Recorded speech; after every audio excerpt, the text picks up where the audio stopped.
Good evening, everybody. Welcome back to the Mythgard Academy. This is session number 11 of Alice's Adventures.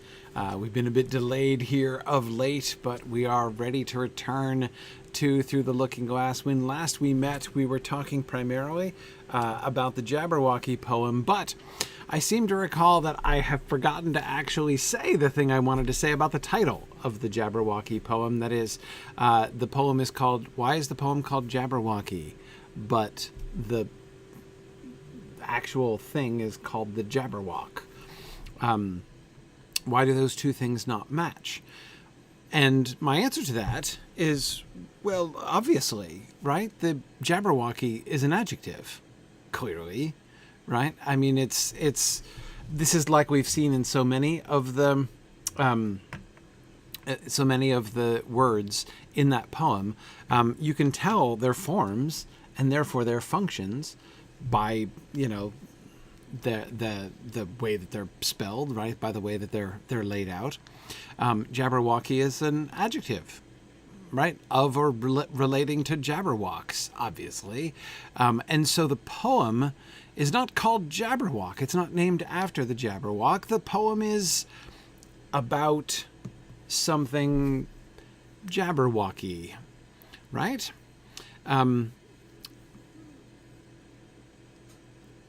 Yeah, exactly. I mean, that seems clear. The poem fills my head with that idea, but I'm not quite sure what it is. I don't know what it means to be Jabberwocky, exactly. But I guess you have to read the poem to figure out what it is to be Jabberwocky. Again, I think in the title he's playing with some similar kinds of things that we saw within the poem itself. But I think that difference is something, it really invites us to look at that and to think about that difference and, to think about this thing. The Jabberwock as a noun. It's this creature. We're given some reason to, we know several things about it. It has jaws, it bites, it has claws, it catches, it has a head, it can be decapitated, which apparently will kill it. I'm not going to assume that's a complete given, right? Anyway, yeah. Yeah.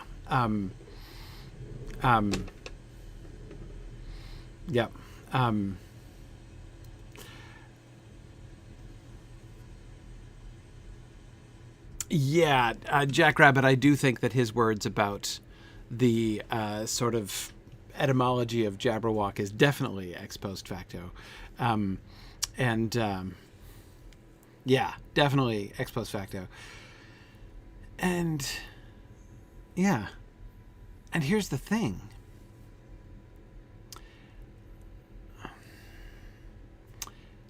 What an author says they were thinking when they invented something is never in my mind of absolute authority. I mean, that is, they can be the authority on what they were thinking. But the author is not really in control of the meaning of the text. They're in control of their intentions, but not of the meaning. And I doubly question any assertion by Lewis Carroll about sort of the meaning of these words. That is to say, if later on he decides to go back and say there are clear and objective definitions of these, I question that. That is, I will be stronger about that. I doubt that very strongly. That is, he can do that if he would like. We will see somebody else who is going to give very firm and definite definitions. But I seriously doubt the authority of the person who within this work is going to give us an authoritative reading of at least the first stanza of Jabberwocky. And what's more, since he already has played that game, right? He gives us a character within this story. It's going to be Humpty Dumpty, of course, who is going to give us an authoritative reading of the Jabberwocky poem. And he's making fun of that kind of authoritative reading of the Jabberwocky poem. I I'm not at all sure that he's being serious in his letter that he wrote later on. So not only, Jackrabbit, do I think that that's ex post facto, I'm not sure he's not having them on. I'm not sure that he's not... I'm not sure that he's not teasing them, actually, by writing it. But, anyhow, okay. But on we go as Alice prepares to leave Looking Glass House. So, right, it's true. You know, JJ is challenging me. You know, when have I ever found Lewis Carroll to be less than completely serious? It is true. I agree. I do acknowledge that it's a slightly outlandish hypothesis, right? That Lewis Carroll could be, you know, tongue in cheek and you know, having a joke with people, but it is just possible that could be. All right, so let's look at where Alice goes. Alice has a really hard time getting out of the house. She gets out of the house and she sees a hill off in the distance that she wants to get to. Now, first of all, keep in mind, the situation is very similar to the situation that we saw in Alice in Wonderland, when she lands, or she falls down the rabbit hole for a very long time, and then she lands in this room and there's a door, but she's too big to get through the door, and she can see the garden out there and she wants to get through in the garden. It takes her a long time to get through into the garden, and there the issue was her relative size and her ability to get to the key. So it was about her growing up and her shrinking small and her getting out into the garden. Now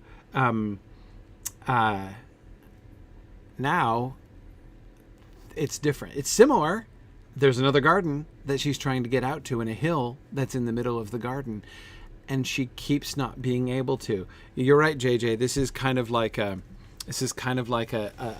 sort of a nightmare fantasy version of 2020, right? When you can't leave the house.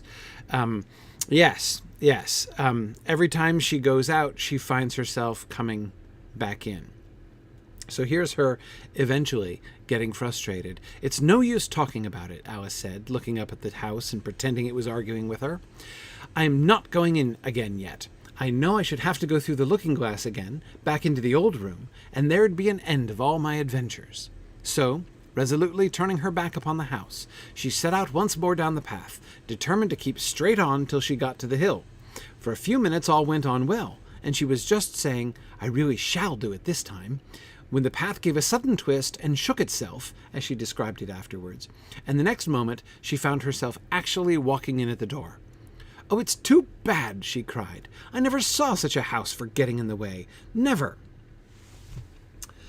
All right, so what I'm interested in here, and through much of our discussion here tonight, where we're going to be really focusing on Chapter 2, what I'm interested in is, what do we learn about this world, right? We were looking at Looking Glass House and its relationship to her regular world, right? Remember how we were seeing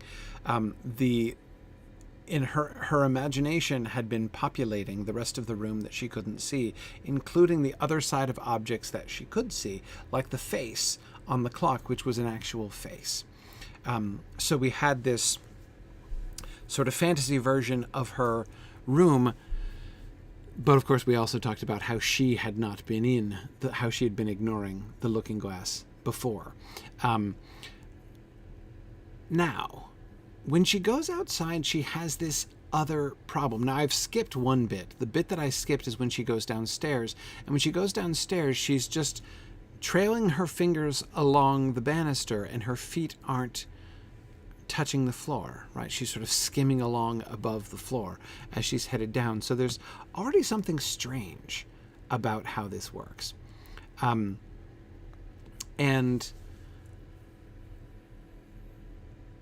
what exactly is going? Why should it be that she can't get out of Looking Glass House? Why is it that Looking Glass House keeps putting itself in front of her.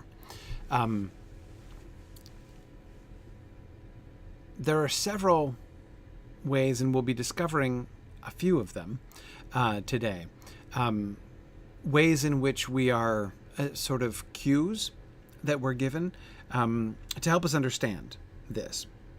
So I think, so Jackrabbit, there are some similarities to the mirror thing. If we, the looking glass is our primarily that sort of conceit. And I'm using the word conceit in the old sense of the word conceit, not in the modern sense of like to be conceited, but in the old sense of the word conceit, meaning like a conception, a notion, right? A concept. So one conceit which is overlaid on top of the story already, which has been from chapter 1, is the looking glass. So mirrors and how mirrors work is certainly one of the things that we've been invited to think about in conjunction with what we've seen. Does that fit here? Does that help to explain what's going on? And if so, how exactly? It's almost, Jackrabbit, like she's trying to navigate while looking in a mirror, but that would merely lead her to like make the wrong turning, right? Like if she were like intending to go left and she actually goes right, that might explain that, perhaps. But that isn't what happens. She's walking straight down. She sees the hill straight in front of her. She's walking straight down the path towards it. And then the house is suddenly straight in front of her. So she's not made any turns whatsoever. She's walking straight, and there's the house. Notice how she characterizes it, is that the house is getting in the way. She accuses the house of itself trying to sabotage her by like leaping in front of her, and putting itself right in her way. So she's not aware of any sense or any sensation of turning around at all. It's not like she gets flipped around or feels herself be flipped around. She's just walking, and all of a sudden the house is in the way again. So how does this work? And how are we to understand this? Well, the one thing that it seems to me here is we look at her intention here.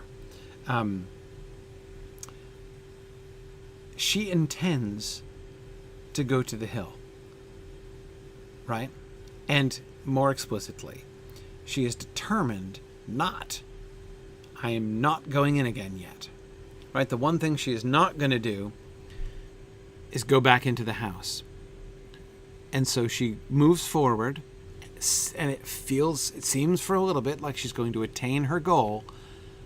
And then she finds herself instead doing exactly the thing that she said she would not do, actually walking in at the door of the house.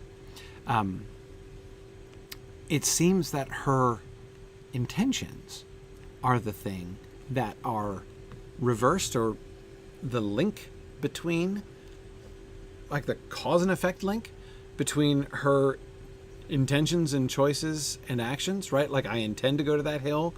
I am making a decision to go to that hill. I am setting out towards that hill.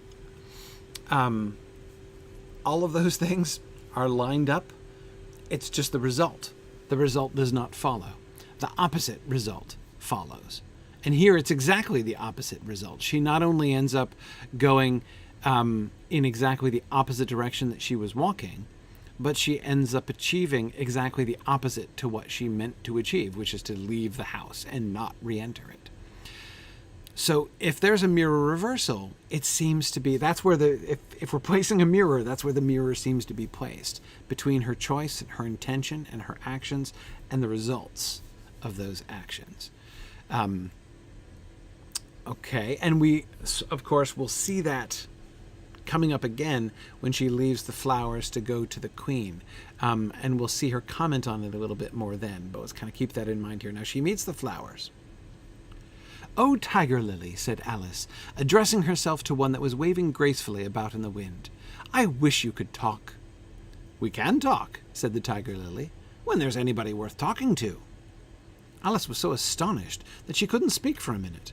It quite seemed to take her breath away. At length, as the tiger lily only went on waving about, she spoke again, in a timid voice, almost in a whisper. "And can all the flowers talk?"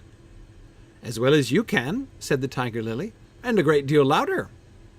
"It isn't manners for us to begin, you know," said the rose, "and I really was wondering when you'd speak. Said I to myself, her face has got some sense in it, though it's not a clever one.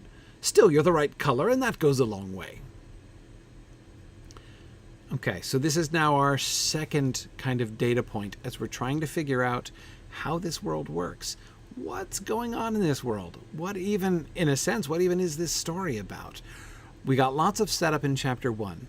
Alice with her kitten, Alice with the chess game that she had just been doing, Alice looking at the snow falling outside the window, and then looking through the looking glass into Looking Glass House.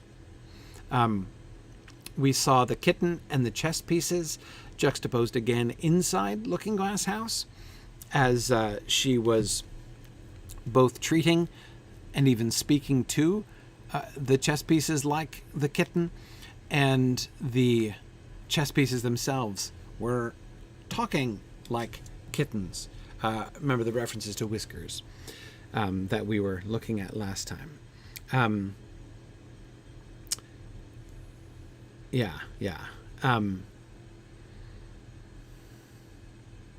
Now,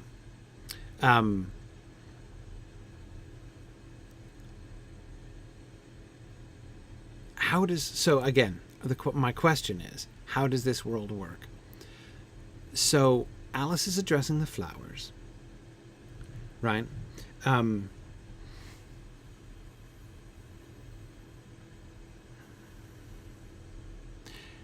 I wish you could talk. Hang on a second. This is just reminding me of something.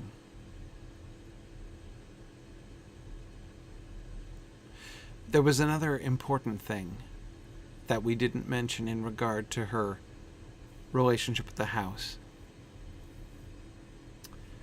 Yes, that's the reference that I was missing, and I think it's an important one. Pretending. Let's pretend, remember that. We spent some time talking about Alice pretending.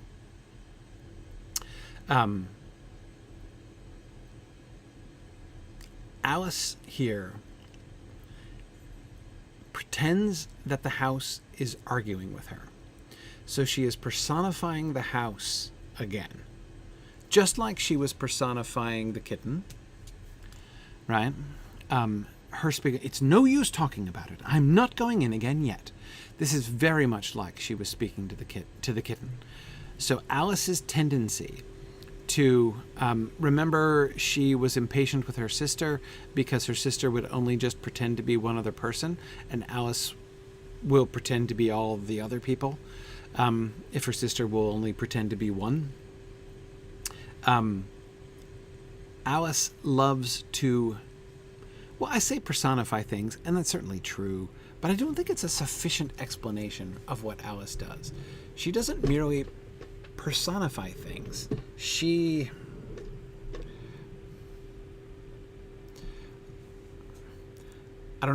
wants to interact with the whole world, right? She loves to pretend to talk. Now, of course, we also had the instance of her, the recollected instance of her pretending that she was a hungry hyena and her nurse was a bone, right? So that was a sort of a depersonification rather than a personification. As soon as we get into Looking Glass Room, we noticed that many of the things did have a personhood that they did not have in the normal world. Like the clock face was an actual face, and more importantly, the chess pieces were talking to each other. They couldn't see her, but they were talking to each other. So we seem to have some kind of sort of activation within Looking Glass House of her world of pretending. So here she's personifying the house, She's she's not just pretending to argue with the house. She's pretending the house is arguing with her. It's no use talking about it, right? Now, we see her in another one of those moments, but here, instead of just talking to the flower as if she were responding to something it just said, that's the technique she used with the house just now. That's the technique she used with her kitten all the way through. Having this full conversation. And notice also she didn't, although she might have been pretending to be everybody on both sides, she didn't like speak for the kitten.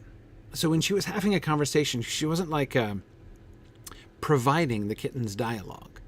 She was merely acting as if she heard it. So and sometimes she would repeat it, right, so that we could follow more clearly the whole conversation that she was having. But she didn't like mimic both parts of the conversation. She didn't like do the kitten's voice, right, and pretend like the kitten was saying it. Instead, her relationship with her pretending world, right, is a little bit more, it sort of presumes more on us as we watch it ourselves, right? She's not performing for our benefit. She is living in her pretended world. So she's going to talk directly to the house as if she heard what it said, as if it were arguing with her. This seems important when she's facing the flowers, because here she is in another imaginative moment, but instead of presuming that they have spoken, she merely addresses it quite poetically. "Oh, tiger lily, I wish you could talk." "We can talk," said the tiger lily, "when there's anybody worth talking to." So the flowers can speak perfectly well, and they will speak when there's anybody worth talking to. How do you define worth talking to? Well, the rose says it isn't manners for us to begin. And I really was wondering when you'd speak. Said I to myself, her face has got some sense in it, though it's not a clever one.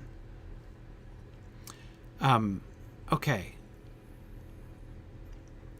Do we see what's happening? Do you see how this fits in with the pretendings that she's been doing? We now get the other side of the conversation, essentially. We find that she's been carrying on half of a conversation with as if presuming that they can talk. And the tiger lily, the flowers, will only talk when they're spoken to, like Alice speaks to everything. By doing that, she doesn't make them talk, right? But the only way she discovers that they really can talk. Now, look at how astonished Alice is when this happens. She wasn't astonished when the face of the clock turned out to be the face of an old man. She wasn't astonished when she heard the chess pieces start talking. That was all fine. But she is astonished when she, in a sense, almost pulls her normal pretending trick, only to find that they do in fact talk back. If the kitten had in fact responded to the speeches she was making to him, presumably she would have been astonished there too. And Edith, you're right. The flowers are about as tactful as Alice was in the first book. Yes. Yes, that is actually a really interesting parallel, I think. Yeah. Alice was not very polite. And remember that the issue there was that she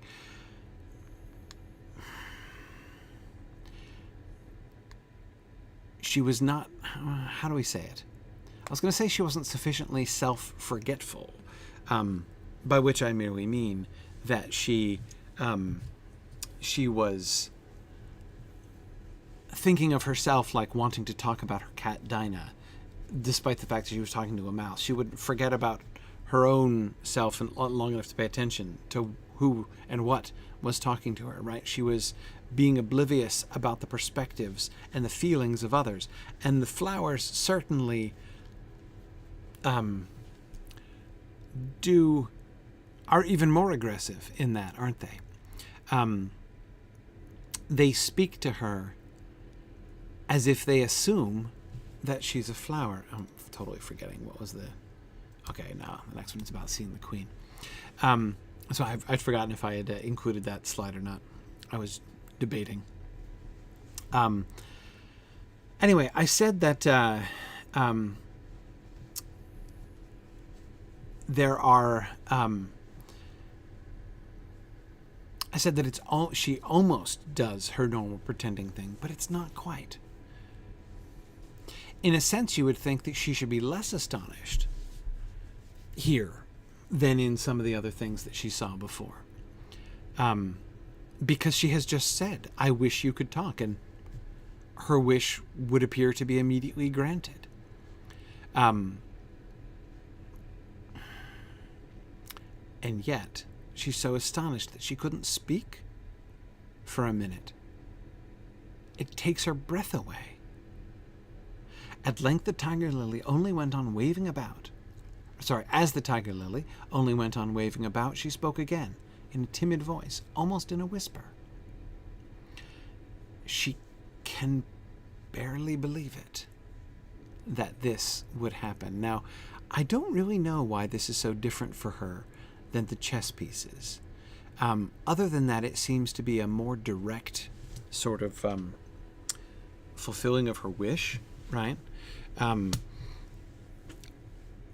Though again, this is the kind of pretending that she's always doing. Pretending that the things she's interacting with understand what she's saying and can talk back to her.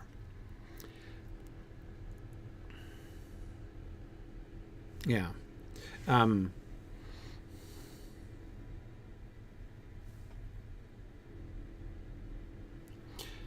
So,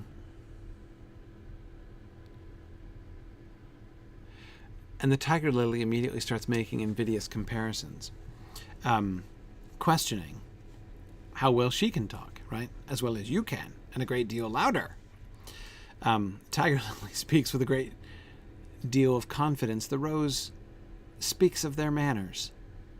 I really was wondering when you'd speak. The rose was staring at Alice, sort of wishing that she could talk, or wondering if she would talk. They can only address those, apparently, that address them. They assume a likeness between themselves and Alice, that Alice, too, is a flower, and they're trying to figure out what kind of flower she is. I believe it's her hair that they're referring to, so they're assuming that her hair is her petals. And, of course, they start being rather insulting, like she's begun to droop, clearly, because her, hair is falling down, around her shoulders or something, and so it's not standing up like petals should stand up, so it's not a good lookout for Alice. She must be elderly and near the end of her run, right? Which Alice doesn't like the thought of at all. I think here we can see Looking Glass World operating in a different kind of way.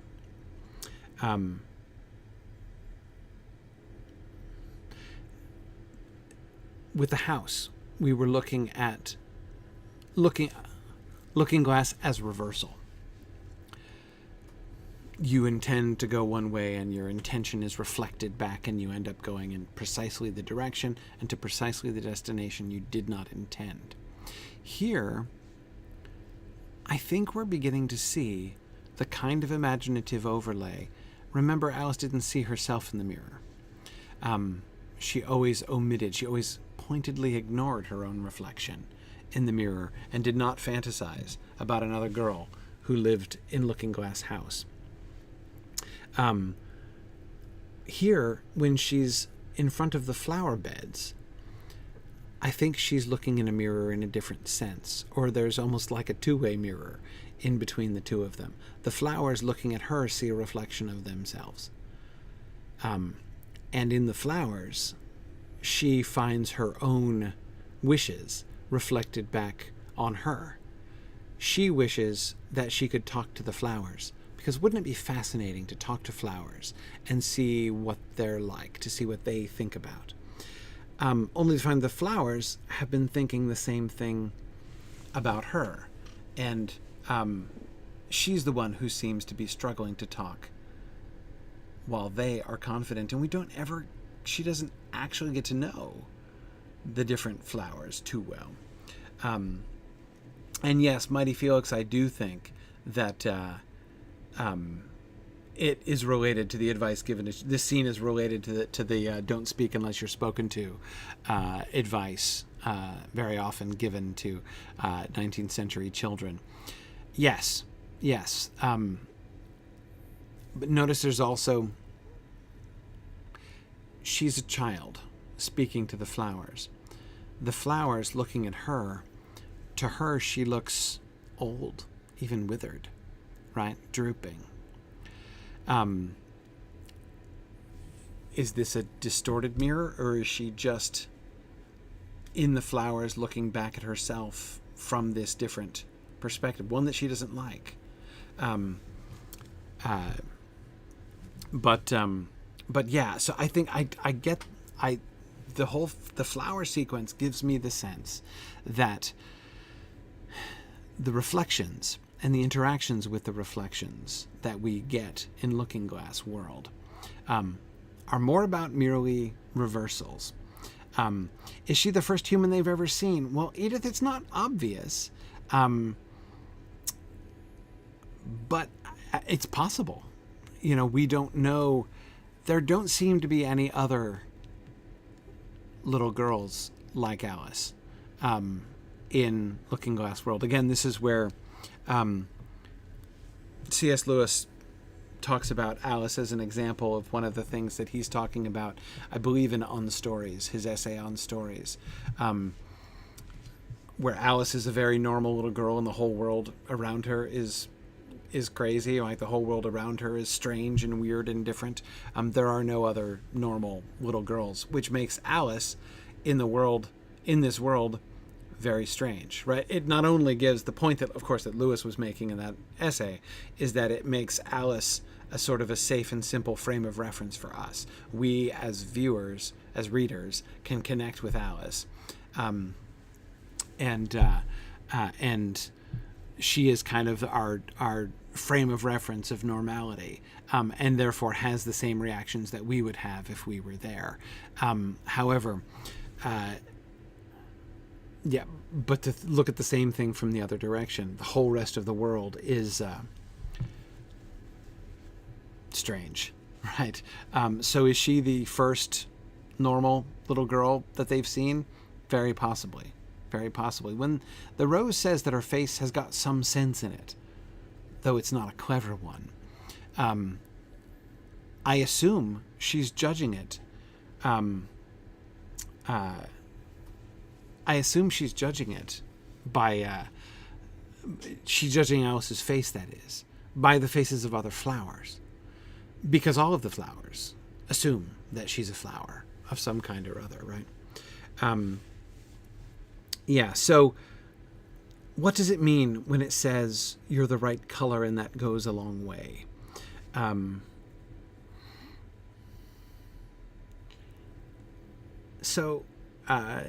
Lefesa,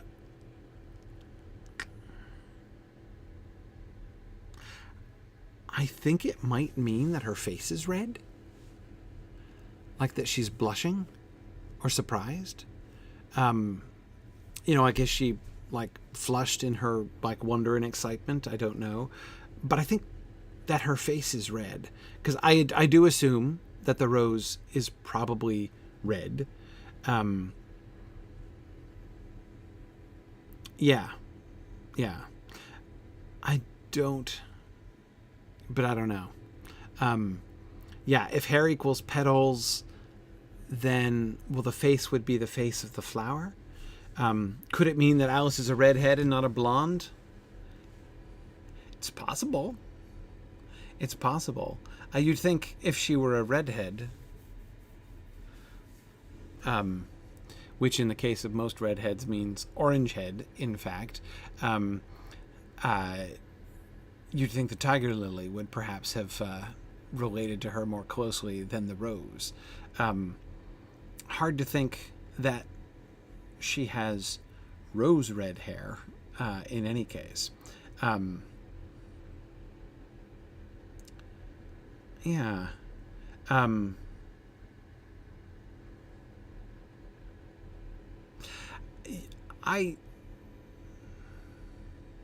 It's interesting. I hear some of you talking about racism. I mean, from a flower perspective, there's no question. You're the right color, and that goes a long way. I mean, I know that sentence taken out of context definitely is going to mean different things to different people these days, truly. But I don't think at all that I think there are many things I think the rose might mean by that statement. But you're Caucasian, so that's okay, is, I think, near the very bottom of the list of what I think the rose likely means by that statement. The flowers are all speaking from a flower perspective, not a human race perspective at all. Yeah, they're so yes, you're the right color. It may be that she has a red dress. That seems really more likely. I was connecting it to her face because she was just talking about her face. But there's no reason to think that when she says you're the right color, she's still talking about her face. She may well be wearing a red dress, and that's why the rose is saying she's the right color. That seems very possible, even likely. Have we been told anything about... have we been told anything about this? Yeah, well, JJ, I think she's going to be... So we know that the colors in the chess game are going to be red and white. And...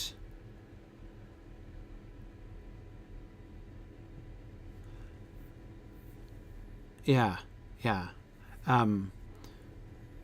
If she is wearing a red dress, and therefore is a red girl, right? As in the eyes of the rose, they're not eyes, I guess, in the perception of the rose, and the rose, seeing that as similar to herself, considers it the right color. It would seem relevant as she's just about to meet the red queen. I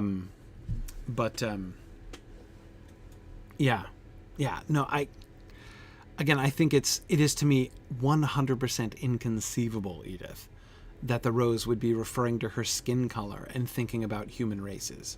Like 100%. Not even like 98%. 100% inconceivable to me that that's how the flowers here are talking. By the way, notice that we're all assuming that the right color means the same color as the rose. Right? I mean, all she says is the right color. And we assume, I'm not saying I think that assumption is wrong. I just think that, notice that we're making that. That is, we're assuming a kind of self-centeredness on the part of the flowers, which seems to fit, as they don't seem to be able to get outside, to sort of use their own imagination to get outside their own floral perspective.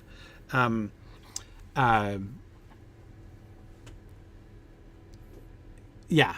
And so therefore that each flower would deem its own color to be the right color to be. Makes sense. Certainly seems to fit with that. Yeah. Lefesa, sure, I could see that as a metaphor. Lefesa's thinking, I don't know much about you. You're on the right team, which is a good start. Except for the rose wouldn't use a sports metaphor about teams, right? All the rose is saying is that you're the right color. Which is again presumably red.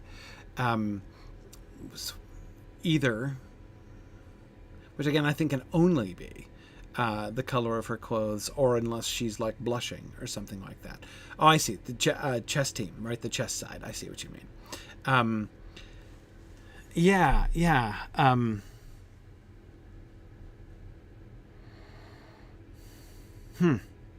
You know, Life, so one of the things that makes me think of, maybe I'm wrong, but I'm trying to think of a single example. I'm remembering ahead now to the rest of this book.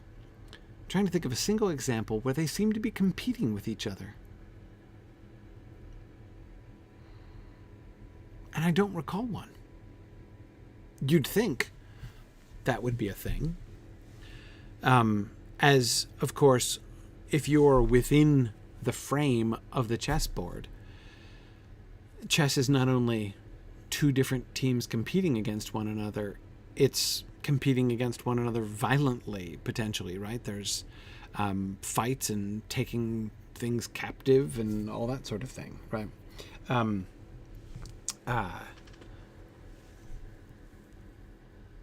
And yet, I don't remember any... Yeah, like the Wizard's Chess. Exactly, Fourth Dauntless. Maybe we'll find one. Maybe we'll come across one that I'm not remembering right now. But as I reflect on it, I find that that's an element that is more absent than I would expect. Competition, I mean. Notice that from later on in chapter 2, we'll get there, the Red Queen is going to assign her to the White team. Alice, I mean. Because there's an opening, because Lily's too young to play yet. Lily the pawn, right, that we met in the last chapter. Yeah.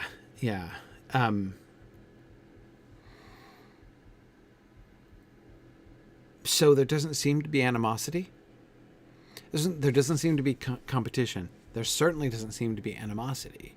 And I don't remember any kind of conflict. All of which you'd think would at least be, well, on the table, so to speak, in a chess comparison. But it isn't. Alice's game of croquet with the cards in Alice in Wonderland contained, well, little actual violence, but threats of violence all over the place.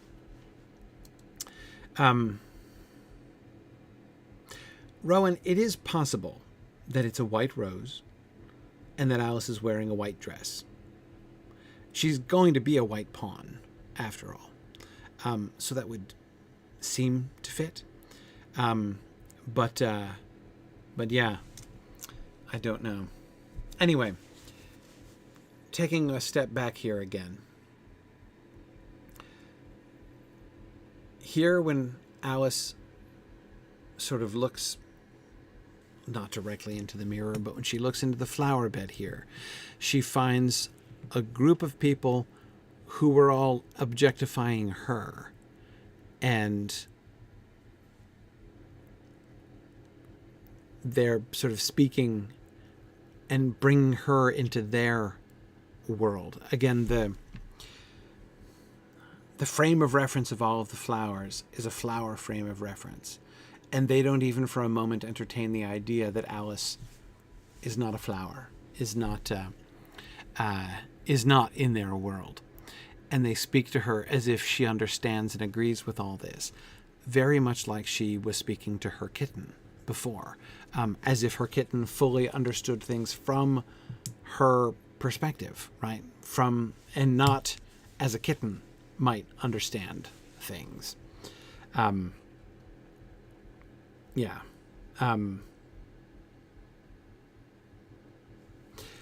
Yes, Thistledown, you're right. The queen, they say that the queen is redder than Alice. So I agree, I don't think she's white. Perhaps pink. Perhaps pink. Could be a pink rose. First of all, it's interesting that the rose immediately talks about color, but we're not even told what color the rose is. There are several options. Red and white are the two biggest ones. This is England after all, right? So red roses and white roses have a certain amount of history over there in England. Yeah.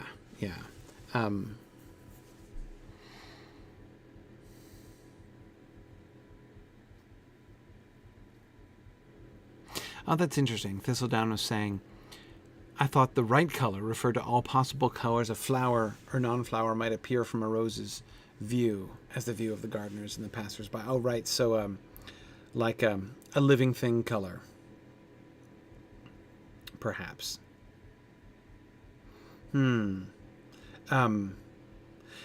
but I don't think it's necessarily just the things that appear in their view.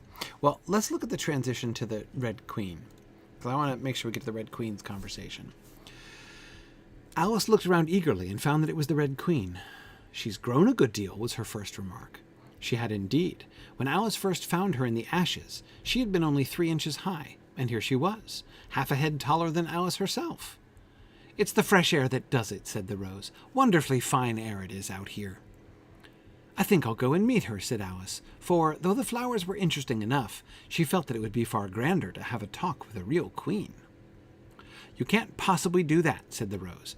I should advise you to walk the other way. This sounded nonsense to Alice, so she said nothing, but set off at once toward the Red Queen. To her surprise, she lost sight of her in a moment, and found herself walking in at the front door again.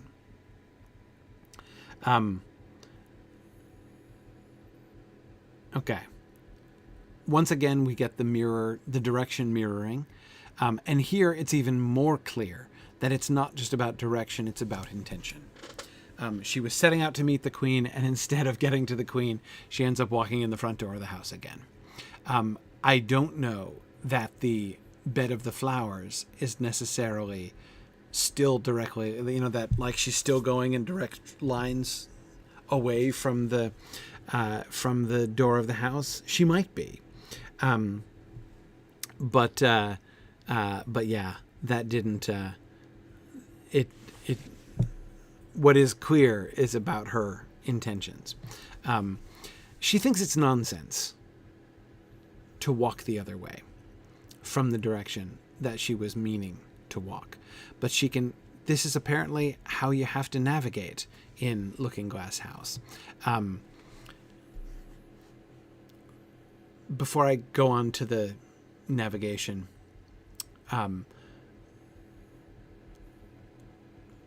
notice she's grown a good deal. Of course, it's hard not to remember Alice in Wonderland when we see the queen having grown a good deal. And of course, I remember how that kept being spoken of in terms of growing up, like a child growing up. So she meets the Red Queen, but the Red Queen has grown up.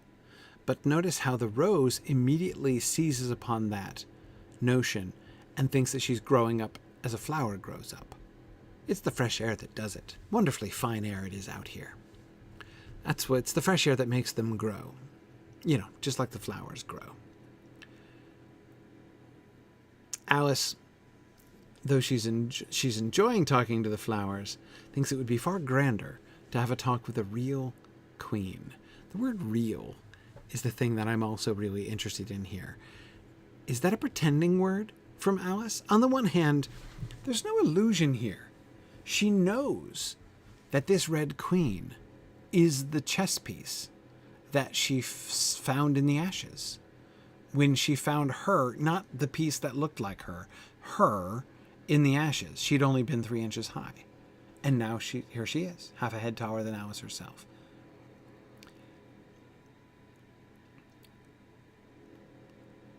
She is pretending, or this is the result of her pretending, or what is happening in Looking Glass World is that her pretendings are happening independently of her, right? She was in control of her pretendings in the real world. And these are just the kinds of things that she might have pretended. But here, as we saw with the flowers, where she's wishing, where she's talking to them we saw that mirroring there. Now, once again, this thing, she's not doing the act of imagining, and yet it is playing out her pretendings, right?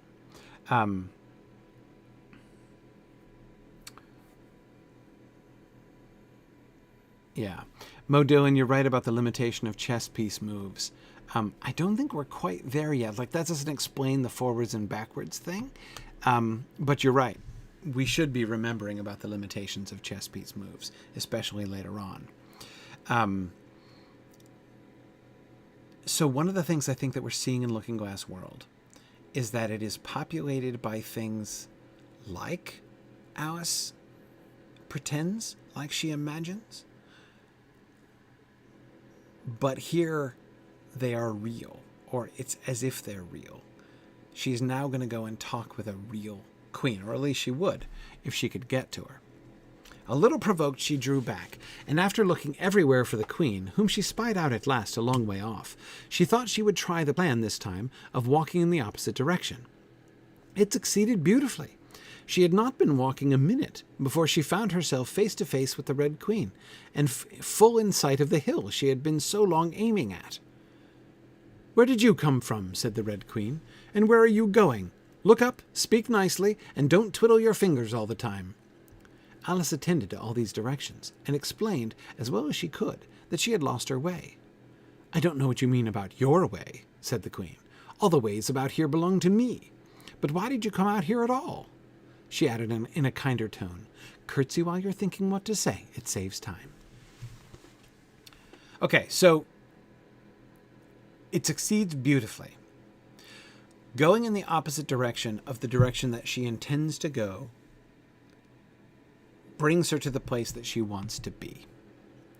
So by doing the opposite of what she wanted to do, she achieves what she intended to do. Okay. So, yeah, she's learning for Thoughtless, as you say, the rules of Mirror World. Yeah. Thistledown's a really interesting observation that it's pretending into a reality with is this pretend into a reality with autonomy a subcreation?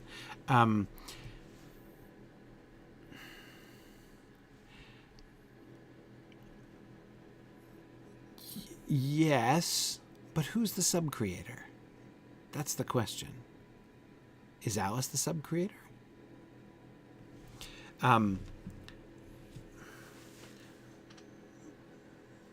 Pulling back from that a little bit. What is the relationship between all of these things and Alice's pretendings? She wished that the flowers would speak, and then they spoke. Is that indicative? Right? Is she, in fact, wishing all this stuff into reality? Is that the rule of Looking Glass World, in a sense? Looking Glass World, of course, is you look into a mirror and you see, what do you see in a mirror? Well, you see yourself in a mirror. Is that why she didn't see her image in the mirror, or ignored her image in the mirror and was looking at all the rest of the world because, like, that is all her in some sense? It's possible. There is some kind of sense of that, of her wishes coming true, of her imaginations playing out. But I do think that there's some autonomy of it here, which does not just make this her subcreation.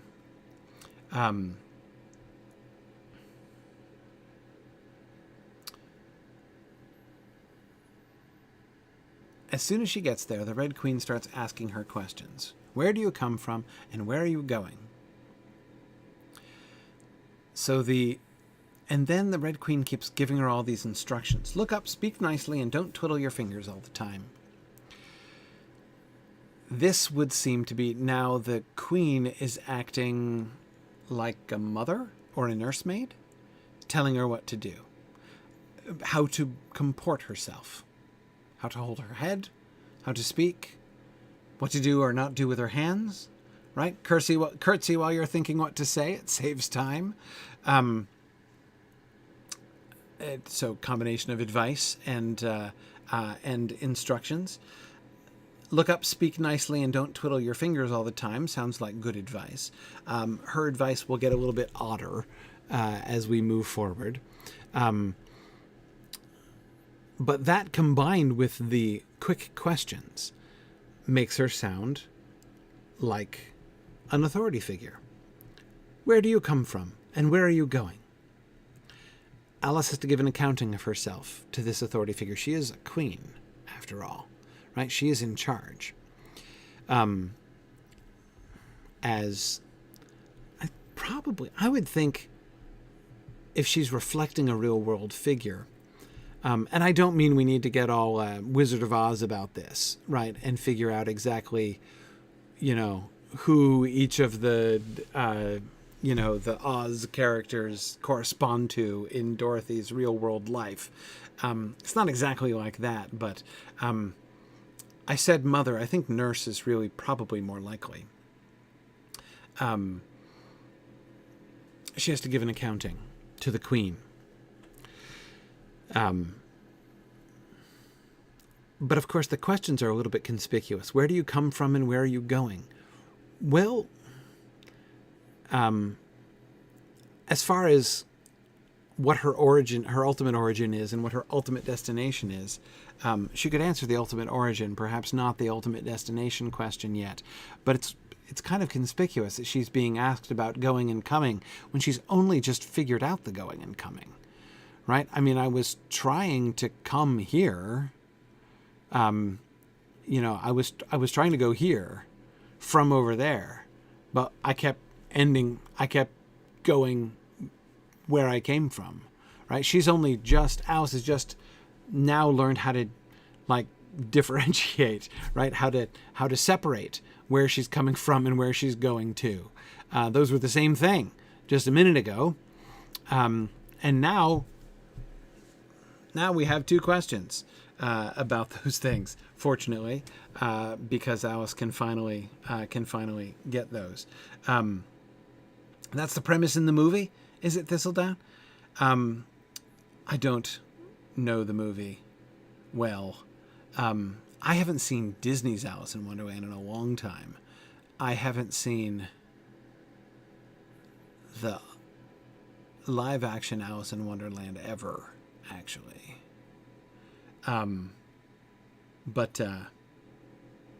Anyway. Oh, in the movie. Sorry, the Wizard of Oz movie. Yeah. Sorry, apologies. Yes, I'm referring to the Wizard of Oz movie. When at the end she realizes that the characters were all corresponding to.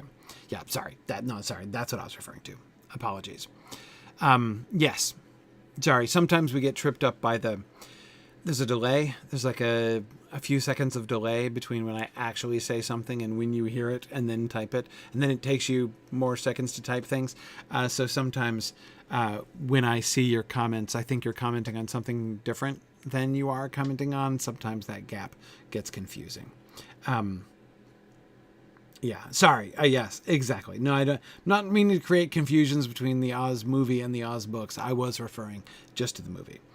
I should have clarified that a little bit more. Yeah. Okay.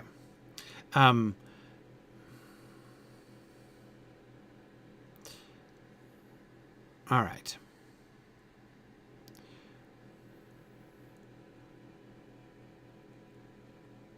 Alice's answer to the questions, where do you come from and where are you going to, is that she had lost her way. What an interesting answer that is. Has she? Is she lost? In what sense is she lost? Why does Alice say that? I don't understand why Alice says she's lost her way. I mean, she's only just found her way in a sense, found a way to get anywhere. She was setting out here. She went in through the Looking Glass into Looking Glass House on purpose. She then wanted to explore outside Looking Glass House and found the garden and wanted to go here. She knows exactly where she's going. Not only does she know the way home, she's attempting actively to avoid the way home. She doesn't want to go in the house again. The reason she wants to not go in the house is that she feels that she'd be forced to go back home. If she were, she'd be spotted through the Looking Glass and be forced to leave, come out through the Looking Glass and go back to a regular world. She doesn't want that yet. So she's,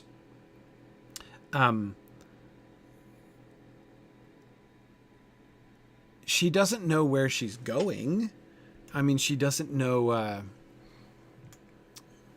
she has no idea exactly where she's headed. She's now achieved the only goal that she ever had so far, which was to get out into the garden and get to the hill. And she's now quite near that hill and talking to the queen, which is what she wanted to do. Sorry, that question never even occurred to me before. Why does she say she had lost her way? I think it's just a polite way to not answer the two questions. She doesn't want to explain where she comes from.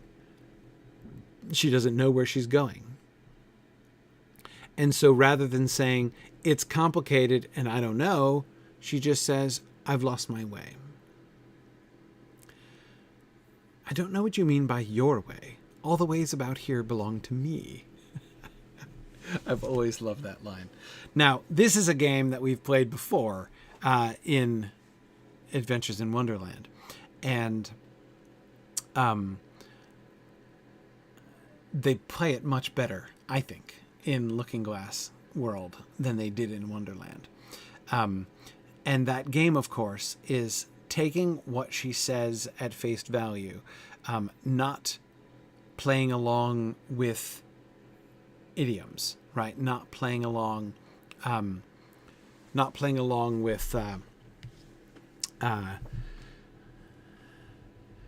conventions of expression, right? Of course, when Alice says, I've lost my way, she's not laying claim to anything. She's not using my in that sense of the possessive, right?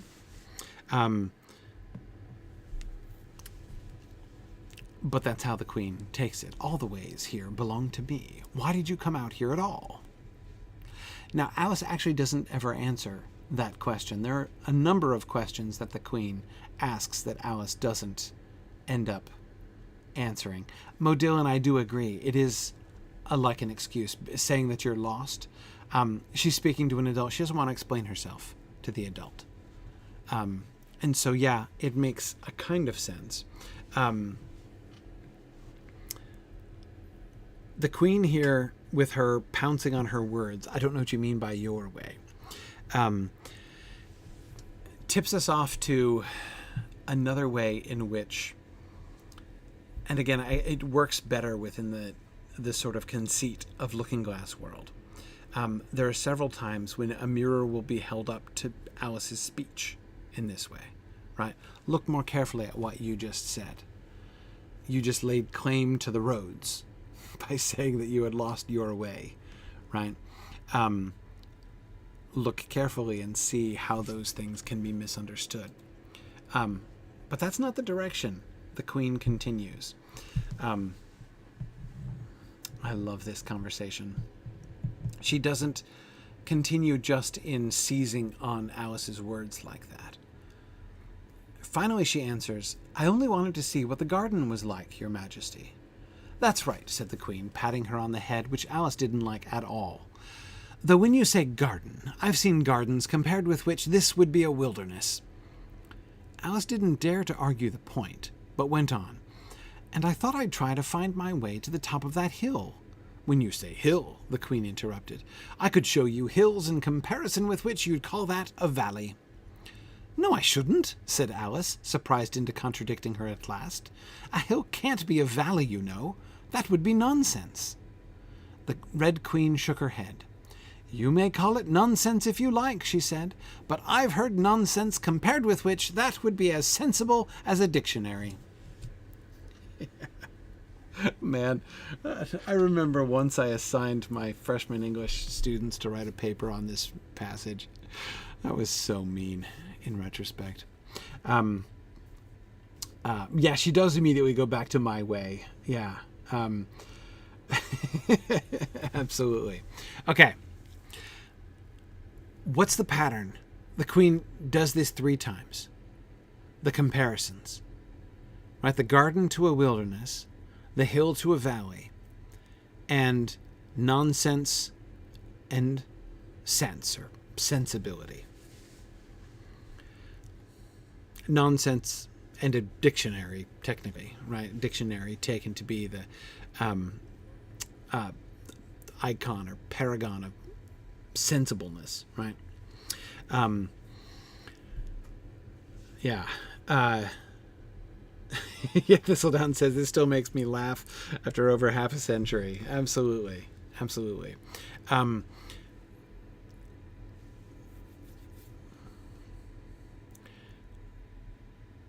What is the queen doing? We're looking at opposites here, right? Garden, wilderness. Hill, valley. Nonsense, sense. These things are opposites of each other. By the way, you understand the sense in which a wilderness is differentiated from a garden? By a wilderness, I think they don't only mean like just going out into the woods and that's the wilderness compared to a garden. Like the wild and the domesticated. A wilderness was also a landscape feature as well. If you have an estate, if you have any grounds to your house, you might make a garden, but you also might choose to have a wilderness.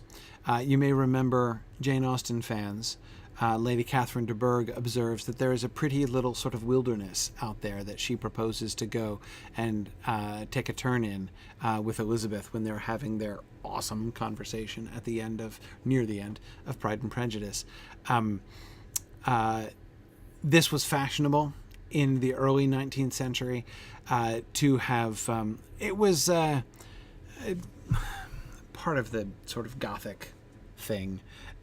Yes, Mansfield Park has an important wilderness too. It was totally a thing in the first few decades of the 19th century when the fashion began to move away from formal gardens, fancy, highly symmetrical, ornately organized and landscaped gardens, into stark wildernesses, and even like erecting a set of ruins in your backyard. Fake ruins, but you do what you can. So you put up some ruins in the backyard. I blame Byron, but it's probably not just his fault. Anyway, so that was kind of a thing. So on the one hand, are those fake ruins called follies? I'm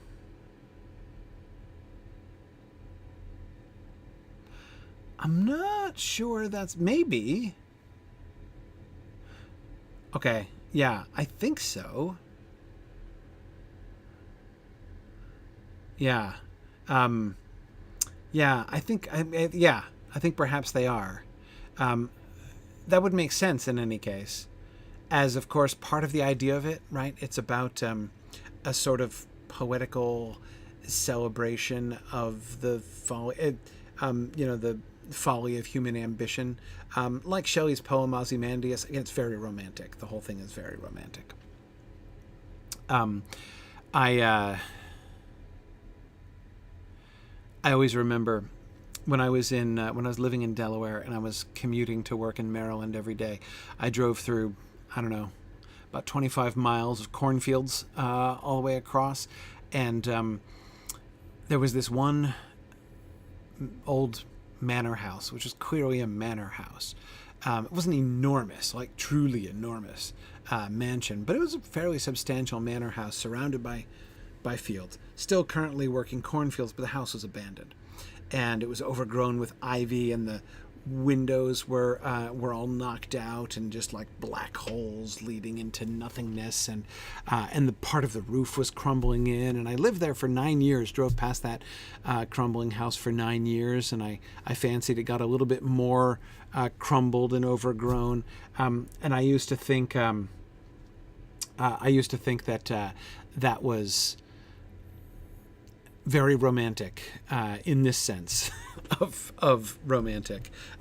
That's a kind of thing that people in the early 19th century would have enjoyed driving past and seeing. Yes. Oh, the ha-ha. That's I believe a ha-ha is like a ditch of some kind. But anyway, okay. But I'm digressing now. Wilderness, that's what I was talking about. Okay. Alice is not sure. So when the Queen says, when you say garden, I've seen gardens compared with which this would be a wilderness. Alice is like, well, okay. Garden and wilderness are two different kinds of landscape architecture, right? So, I mean, it's clear that it's not a wilderness in the sense of like a genuine, like out in the wilderness, right? But it could be a wilderness. And when it's used with an article like that, I think it's probably, an indefinite article like that. I think it's probably, she means the landscape concept of wilderness. So Alice doesn't dare to argue the point. She knows that a wilderness and a garden are not the same thing. In fact, they're opposites of each other. One is maintained, the other is not maintained, is let to run wild. One is shaped and structured, and the other is, all about chaos and disorder. So those two things are opposed to each other, but at the same time, it's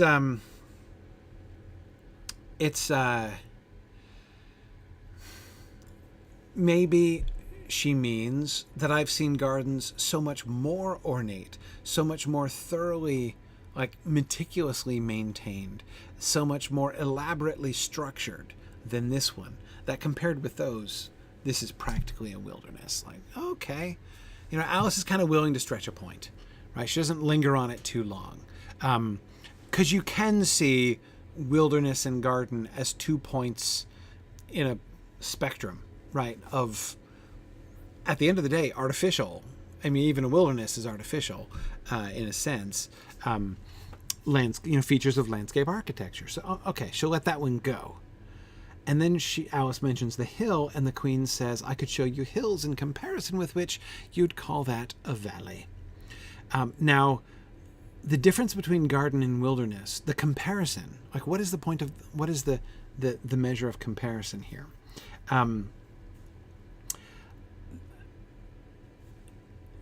It's about moving down the spectrum, right? If the spectrum that connects, right, the spectrum on which garden and wilderness are both points, is the spectrum between order and chaos, right? Or between, active construction and, leaving it to grow by itself. That's a really awkward way to describe those 2 points. You could say that garden and wilderness are both points on that spectrum. But what's the spectrum on which, if you take the hill far enough down, it becomes a valley? This is where Alice objects. That it doesn't work that way. And the Queen says, I could show you hills in comparison with which you'd call that a valley. She says, no, I shouldn't. A hill can't be a valley, No, those things are opposites to each other. They're not just, there's not a gradient between hill and valley. It's either a hill or it's a valley, right? One is an innie and the other is an outie. They are not the same. And I don't care how large a hill. Put this tiny little hillock next to, a very large mountain, right? Put it next to Kilimanjaro or whatever, and it's not going to be a valley. It's just going to be a very small hill. Right, exactly, said Alicia. At worst, you'd call it a plain, right? Like it looks practically flat in comparison. But does it go up or does it go down? If it goes up even only a little bit, guess what it isn't? A valley. It'll never be a valley. Alice can't handle this, right? Again, her first comparison, and now looking back in retrospect, her first comparison seems to be in the same direction. Either it's cultivated or it's not cultivated. Alice doesn't dare to argue it. She lets it go because I guess, there can be kind of gradients in between. Maybe we can pass that off. But it seems like, no, we can't pass it off. The Queen is insisting that these things which are diametrically opposed to each other are sort of on the same sliding scale, basically. A hill can't be a valley, That would be nonsense. And Alice uses the word that you'll remember I was resisting when we were talking about Alice in Wonderland, which I still very much think that people throw around way too easily. And as I was saying just last time, Jabberwocky is not a nonsense poem at all. It's a very sensible poem, using unusual words, right? Exactly, Mahed, it's exactly like positive and negative numbers. A positive number can't be negative, right? I mean, it's not, if you have the number 2 and you compare the number 2 to however large the other number gets, that's not going to make 2 into a negative number, right? Yeah, it's exactly like that. Yeah. For Thales, you're right. If you put either 2 mountains on either side of the hill, it will become a valley. But that's not what the Queen says. She's saying in comparison with which you would call that. If you saw that large hill over there, you would look back at this hill and say, that's a valley. That's not a hill, that's a valley. And Alice says, no, I shouldn't. No matter howsoever large a hill you showed me. That would be nonsense. So Alice condemns as nonsense saying that a hill could be a valley. To identify a thing as a thing which it is not, to identify a thing with its opposite, is nonsense to Alice. The Red Queen doesn't back down. You may call it nonsense if you like, but I've heard nonsense compared with which that would be as sensible as a dictionary. I just love that. The Red Queen appears to concede that what she just said was nonsense. But it doesn't compare to the nonsense that she has seen, right?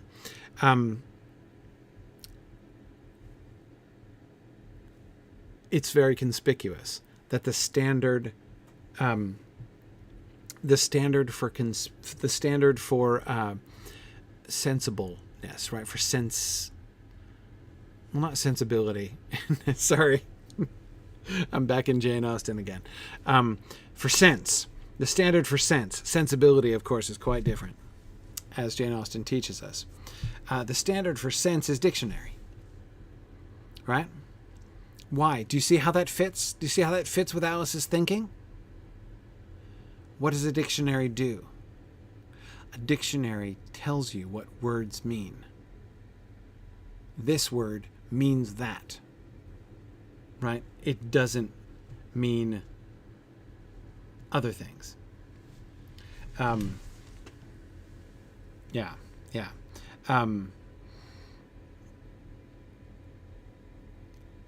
And that's exactly what and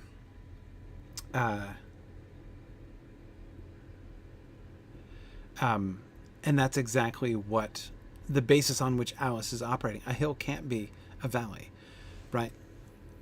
And she's implicitly, right, like appealing to the dictionary. Here's what the word hill means. Here's what the word valley means. A hill means, by definition, something that goes, a bump in the ground, a bump that goes up, right? A valley is a dip that goes down. A hill, therefore, cannot be a valley, QED. So the Red Queen seems to agree, right? Takes the dictionary as the sensible thing. But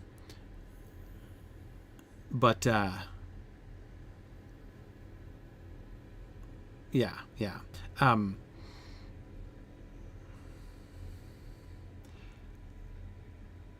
But what she has just said isn't going to be as sensible as a dictionary. Can't be. Again, based on what Alice said. No matter how much more nonsensical you get, it is not.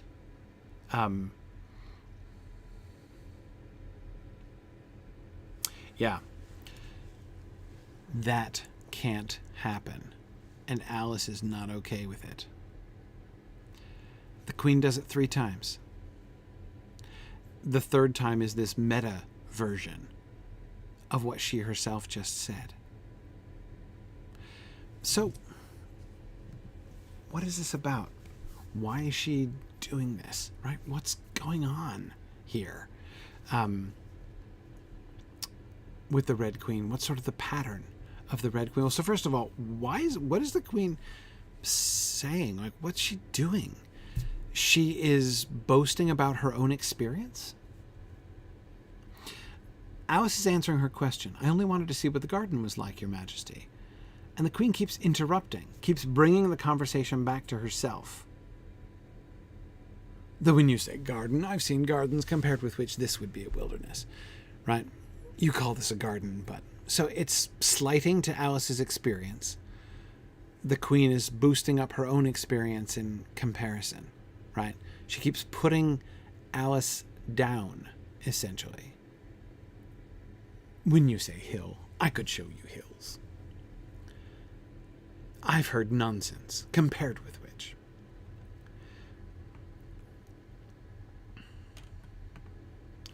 And yet, her claims are nonsensical. So notice on the one hand, it's kind of like the flowers. Yeah, Edith says, I've known people who, no matter what happens to you, they've known someone who has suffered something worse. Yes. She is suddenly sounding like that, right? Though she's claiming... Remember the adult-child dynamic between her and Alice from the start of their conversation, when she begins to immediately ask her to account for herself by answering questions, right? The Queen demands that Alice account for herself by answering questions, and then starts telling her how to comport herself. And so there's this adult-child dynamic between them. But the adult, the Queen, is the one who is sort of... who's spouting nonsense, who in boasting about her own experience seems like she doesn't even know what hills are, or wouldn't know how to be as sensible as a dictionary, if she tried. So the Queen is completely undermining herself. And I go back, Edith, I think it was you who were saying this before, how the flowers were like Alice in Wonderland. And I think we can see a very similar thing with the Queen here. She is so wrapped up in her own sense of her own grandeur and the grandeur of her knowledge and experience, that she's completely oblivious to Alice. She's totally lost the thread. She doesn't actually care what Alice is saying in response to her questions, right? And she makes herself look silly. Is there another, Edith, as you were suggesting, is there a kind of looking glass, a kind of mirroring element in this as well? Is this a kind of a mirror of Alice in some ways? I wonder. Now, Malhed, you're right. The Queen asserts relative truth, and Alice maintains absolute truth. Yes, Alice is... And again, it's another way in which this gets inverted. The Queen keeps saying, you speak of gardens, hills, and nonsense, but that's only because of your limited experience. When you compare it to the broader experience that I have, then you would, if you did that, you would think differently. Alice instead is saying, my head, exactly as you're suggesting, I'm comparing it to absolutes, not to, it's you who is being relative. It's you who's being localized. You say you have this broader experience, but I'm appealing to definitions, to absolutes, which are broader than the queen, than the basis of the queen's assertions, right? That's interesting. One more. For some minutes, Alice stood without speaking. So, hang on a second. All right, before we get to this, I didn't want to look at the whole passage, but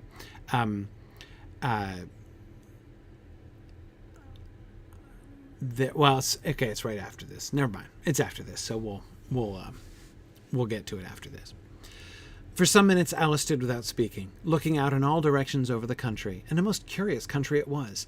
There were a number of tiny little brooks running straight across it from side to side, and the ground between was divided up into squares by a number of little green hedges that reached from brook to brook. I declare, it's marked out just like a large chessboard, Alice said at last. There ought to be some men moving about somewhere, and so there are, she added with a tone of delight, and her heart began to beat quick with excitement as she went on. It's a great huge game of chess that's being played all over the world, if this is the world at all, Oh, what fun it is! Oh, how I wish I was one of them! I wouldn't mind being a pawn, if only I might join, though of course I should like to be a queen best. She glanced rather shyly at the real queen as she said this, but her companion only smiled pleasantly and said, That's easily managed. You can be the White Queen's pawn if you like, as Lily's too young to play, and you're in the second square to begin with. When you get to the 8th square, you'll be a queen. Just at this moment, somehow or other, they began to run. Okay, so Alice sees the chessboard. Of course, the world that's described here is the image that I've been using, right? This is the for the title image here of Alice's Adventures.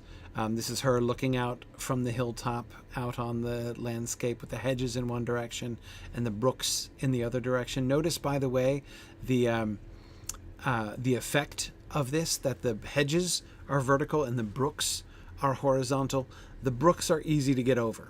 You just hop over them. They're very small brooks. So if you're Alice, how are you going to travel on this? Well, you're going to go straight ahead from square to square like a pawn, because you can't go from side. There are guardrails up. There are hedges that you can't get through. So some pieces can go side to side or diagonally.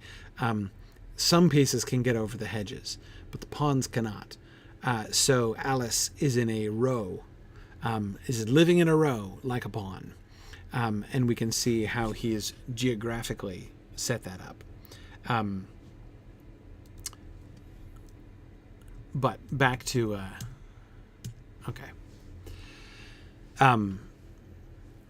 she immediately starts thinking about this. Now, this, of course, is our second overlay. We have the looking glass as one conceit with which to through which to think about the world, right? And its relationship to our world and Alice's own interaction with it. Now we have the game of chess as a second conceit that is overlaid on top of the looking glass thing, as another way, as another framework in which to understand the story and the action that we're going to be getting and the characters with whom she's going to be interacting as we move forward through the story. And her reaction to this, there ought to be some men moving about, and so there are. It's a great, huge game. So first she just notices the likeness. It looks like a large chessboard. And then when she says there ought to be, I think that's her imagining, right? Since it looks so much like a chessboard, there should be men moving about on the board. That's how things should work if things worked properly, right? And then to her delight, she finds that it is so. the way that she would pretend things to be turns out to be the way that things are in this world. And when that happens, she is full of delight and excitement. Oh, what fun it is. How I wish I was one of them. So here's her wishing again, just like she wished the flowers could talk. And guess what? She's going to be able to be a chess piece. I wouldn't mind being a pawn, if only I might join. Though, of course, I should like to be a queen. And, of course, pawns can turn into queens, as the Red Queen points out. When you get to the 8th square, you'll be a queen. So there you go. There is a path for you to be a queen. It's that path right there. But here is, to me, the right, fourth dauntless. That is wonderful. Earlier, Alice was mistaken for a flower, and now she's replacing Lily. Yeah, exactly. She's a lily now, or she is Lily now. And I think Alice is blonde, and so therefore is more like a lily than some other flowers anyway. But no, I do not think, fourth dauntless, that that's a coincidence. She's now a white flower. So we could say that flowers are yet another kind of overlay, another conceit over this. Yeah.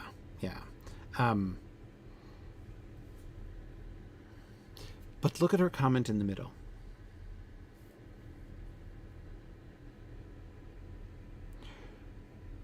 It's a great, huge game of chess that's being played all over the world. If this is the world at all, you know. What does Alice mean by that? All over the world. If this is the world. She is thinking about, is she thinking about her world versus Looking Glass world? Is she questioning the reality of what she's seeing?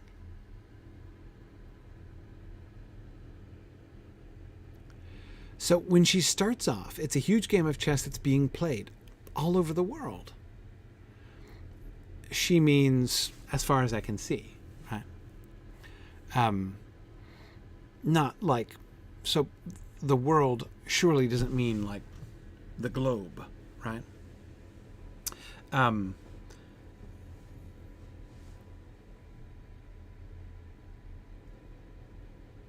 But on the one hand, so, okay, if this is the world at all,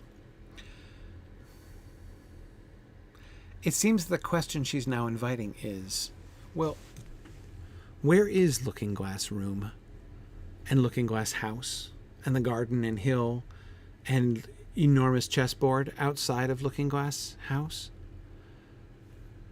Where is that? Is it in the world? Is it a part of our world?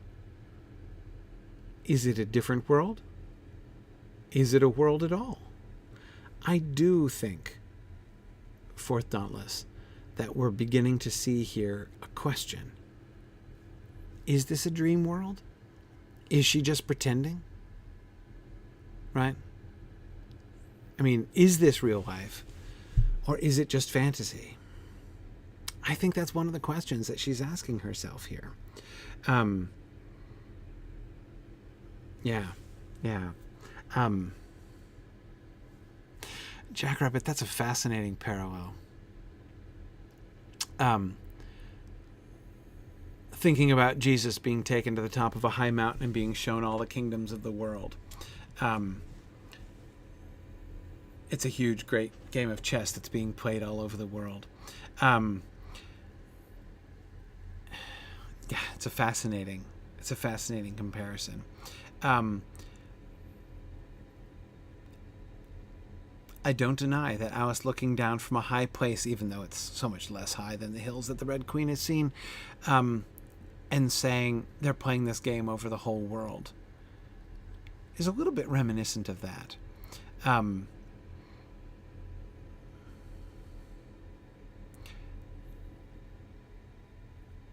she is seeing the world outside. She wanted to see the world outside Looking Glass House, and she's seeing it. She's going to get to be a part of it. It's fulfilling her wish. What is it that you want?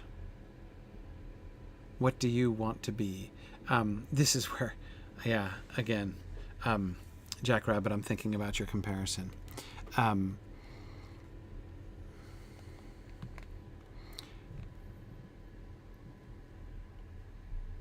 How real is this? How much has she ever been? Now notice, or remember, I don't recall Alice ever asking this question in Wonderland. She fell down the rabbit hole and things were strange, very strange. She was strange. She was afraid she'd become Mabel. Remember, it was horrible. But I don't remember her ever saying, is this the real world?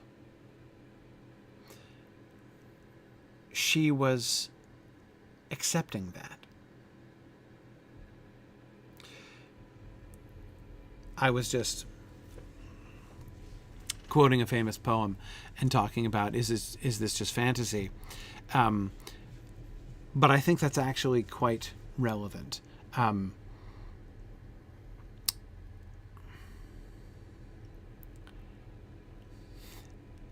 Not the entirety of Bohemian Rhapsody, but the concept of fantasy, I mean. There's a sense in which this maps onto a question that a child would have.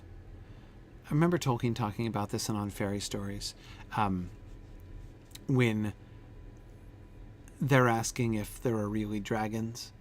When a child is asking if there are really dragons, and Tolkien says that what they mostly mean is, am I safe in my bed, right?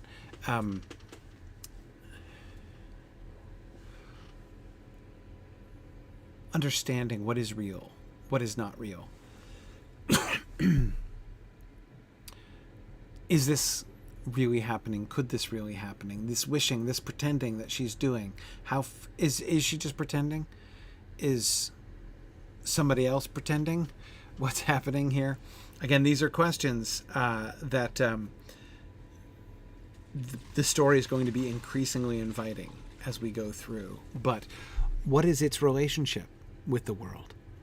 She was exploring it as if it were a part of the world. When she went into Wonderland, she found lots of weird stuff. But like, look, when you're a child, you don't know. I mean, the Red Queen is being funny. I mean, it's funny to hear the Red Queen talk about the breadth of her experience compared to the narrowness of Alice's experience. But of course, that's real. That's a real thing. The adults who are talking to children or telling stories to children do in fact know more of the world than the child does. And so when a young child is being read a story that is a fantasy story, it might sound like it's happening. It happens somewhere in the world. How does the child know? I mean, you could explain it, but then you just have to take your word for it, right? That this isn't the world at all. Or is it? Alice wasn't even asking the question in the last book, but she's asking now. Yes, she was 7, and now she is 7.5 exactly. Yes. Yes, that's Alice's age. She's a big girl compared to Lily, right, who's too young to play.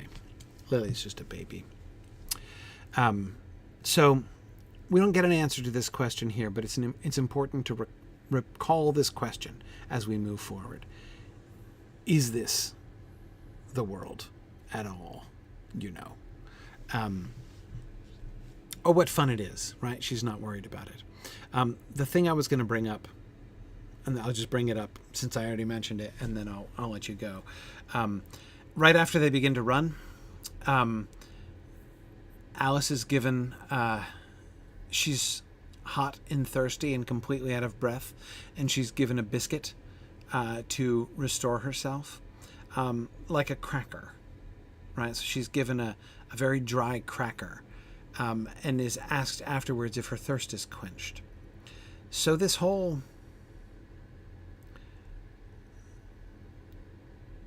Well, let me just leave that with you, and we'll come back to that at the beginning of next time. How does the giving of the biscuit and expecting it to quench her thirst, how does that connect with the comparisons that we saw before? The hills and valleys, the nonsense in dictionaries, the wildernesses and gardens. How does that work? Normally, well, in modern England, biscuit equals cookie. But Alice does not relish this. It's clearly very dry. She says she's almost never been so nearly choked in her life. So I think it's got to be... I'm imagining like a dry, salty cracker, basically. But in American parlance. But anyway, okay. We'll come back to the biscuit next time. We're almost done with the Red Queen, and then we will move on to Looking Glass insects next time, which will be a lot of fun. All right. Thanks for joining me tonight. I should be back next week as normal. We should be able to return now, more or less, to a regular weekly schedule moving forward. Very exciting now. I've got a little bit more travel happening here. I'm going away this weekend to the Prancing Pony Moot in Milwaukee. And then I've got one more Signum Regional Moot in the fall. After that, in 2 weeks, to SoCal Moot in Southern California, in Carlsbad, California. So both of those should be a lot of fun. But then after that, I'm not traveling again, I think, until Christmas. So I should have a nice little stretch at home and some relatively normal life. We'll see how that goes. Anyway, thanks everybody for joining me, and I will see you guys next week. Bye now.